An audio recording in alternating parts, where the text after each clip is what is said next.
сөйлейік аудио бағдарламалар циклы. Анар ханым, қазір өте қызықты мәселе келген сияқтымыз. Қазақ дыбыстарының сырларына тоқталсақ, дәл осы жерде біраз біздің тыңдармандарымыз ұялып та қалатын шығар, қызарып та қалатын шығар. Бастасақ. Енді барлық тыңдармандар ұялып қызарады деп ойламаймын. Бірақ арасында 35% бар шығар. Осы іздеп тапқан біздің циклда. Орыс тілді ортада өсіп, қазақ тілін сөйлеп үйреніп жүргендер болса, оларға мен айтар едім. Қызармаңыздар, ары қарай білімдеріңізді жалғастыра беріңіздер, қазақтың дыбыстарын дұрыс айтып үйрене беріңіздер деп, сол кісілердің құлағына алтын сырға. Бізде мысалы қазір оқулықтарда, әсіресе өзге тілді аудиторияға арналған қазақ оқулықтарында бүйтіп жазады. Қазақ тілінде 9 спецификалық дыбыс бар деп жазады. Яғни қазақ тілінде 9 ғана төл дыбысы бар деген сөз бұл. Бұл дұрыс емес құрылым, дұрыс емес ой. Қазақ тілінің барлық дыбыстары спецификалық. Қазақ тілінің барлық дыбыстары басқа тілдің дыбыстарына ұқсамайды. Қазақтың асы мен орыстың асын салыстыра алмайсыз. Мысалы, орыстың асы мәйсөк деген сөзде әбіп кетпейді. Қазақтың асы ғана әбіп кетеді. Осындай. Енді менің қазір барлық дыбыстың өзінің ерекшелігі бар. Қазақ тілінде 17 дауыссыз дыбыс бар, 9 дауысты дыбыс бар. Осылардың әрқайсысы басқа тілдегі дыбыстарды қайталамайды. Осылардың әрқайсысына жеке-жеке тоқталып отырсатын болсақ, қазір біздің уақытымыз жетпей қалады.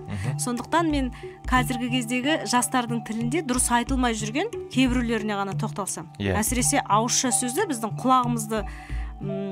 құлағымызға түрпідей тиетін бір дыбысталым, осыларға ғана тоқталсам. Солардың ішінде мына е дыбысы. Орыс тілінде е деген графема бар, әріп. Ол тура біздің е сияқты жазылады. Мысалы, есік, етік, ереже дегендегі елер орыс тіліндегі ел тағы қандай еден келетін сөздер орыс тілінде. Единый. Единый дегендегі е сияқты жазылады. Бірақ орыс тілінде е жазылғанмен олардың барлығында айтылады. Мысалы, эл деп айтасыз. Сосын ил мягкое, ил жіңішке. Единый дегенде қысқа протезалық, яғни қысқа сөз алды дыбыс айтылады. Сосын қайтадан оборотный айтылады. Единый болып айтылады. Енді осы дыбыстауды әкелетте қазақтың сөзіне түсіреді. Бұл көбіне көп тілі орыс тілінде шыққандардың қатесі, немесе тілі қазақша шығып, орыс ортасында көп жүріп, орыс тілін көп естіп, соның дыбыстарының айтылуы бойынша, естілуі бойынша қазақтың дыбысын өзгертіп жібергендер. Солардың тілінде көп кездеседі. Олар былай сөйлейді. Мен, сен деп сөйлейді. Тапсынып отырған сияқты естіледі. Мен келемін деп осылай сөйлейді. Тура орыс тілінің иесін айтады. Ал бұл дұрыс емес. Қазақтың иесі орыс тіліне қарағанда неғұрлым жұмсағырақ айтылады, неғұрлым алдыға қарай жылжып айтылады. Орыстың иесі тілдің арт жағына қарай көп жылжиды.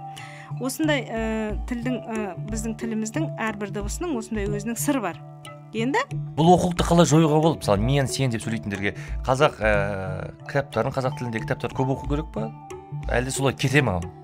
Бұл оқулықты жоюдың бір-ақ қана жолы бар. Үнемі өзінің дыбысталуына саналы түрде назар аударып отыру керек. Сосын кейін қазақ мәтіндерін тыңдау керек.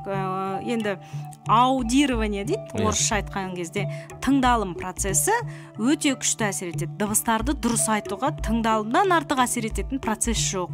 Енді тағы бір дыбыстың сырын айтайық. Ол дыбысы. Қазақтың ысы тіпті мүлдем айтылмайтын өте қысқа дыбыс. Айтылмайды десек те болады оны. Мысалы, сіз пышақ деген сөздегі ны айтпасаңыз да, ол сөздің қандай затты білдіріп тұрғанын біле аласыз. Ал орыс тіліндегі ол қатты міндетті түрде айтылатын, ұзақтылығы өте көп дыбыс. Мысалы, осыны да кейде сын дегенді сыйын деп айтып жатады. Орыс тілінде тілі шыққан қазақтар сын дегенді сыйын дейді, пышақ дегенде пышақ дейді. Жыным келеді дейді. Жыным келеді дейді. Осылай айтып жатады. Енді тағы да бір кейінгі кездегі біздің қатты көңіліміз құлазып жүрген мәселе, бұл қазақ тілінде шыққан қауымның да ішіндегі проблема. Бұл проблема ың дыбысымен байланысты. Иә. Осы ыңды айтатын кезде кейінгі әсіресе жастардың тілінде Менің деп кетеді. Иә. Сенің. Сенің, менің деп ыңның орнына ны айтатын көп кездесіп жүр. Осыны тоқтату керек. Жаңалықтар. Осыны тоқтатудың бірден бір жолы мектепте әліпбиді үйреткен кезде осы ыңның дыбысталуын дұрыс үйрету керек. Мен қазір сізге Нұрсұлтан кішкентай практикум жүргіземін. Жақсы. Мысалы, сіз сан деген сөзді айтыңыз. Сан. Сан. Енді осыны мұрныңызды жауап айтыңыз. Сан. Түсінікті. Маған сіздің сан деген сөзді айтқаныңыз түсінікті. Енді аң деген сөзді айтыңыз. Аң. Аң. Енді мұрныңызды жауап айтыңыз. Аң. Мен түсінген жоқпын сіздің. Мұрныңызды жапқан кезде сіз аң деген сөзді айтқаныңызды мен түсінбей қалам. Мысалы, тура осылай. Тан. Таң. Мысалы, тура солай айтып көріңізші. Тан. Тан. Таң. Енді таңды мұрныңызды жауап айтыңыз. Таң. Түсініксіз болып қалады. Аяғы желініп қойған сияқты болады. Сіз естірсіз. Әңгіме десе түсініксіз. Өйткені ың дыбысын айтқан кезде сіздің тіліңіздің арты көмейіңізге барып тіреледі де, ауаның көп бөлігі, негізгі бөлігі мұрныңыз арқылы шығады. Осы дыбысты айтудың дұрыс жолын егер мұғалімдер үйретсе, балалар оны тез игеріп алар еді. Жақсы, біраз кеңестер болған сияқты. Майсөк болмаса өзі майсок болма.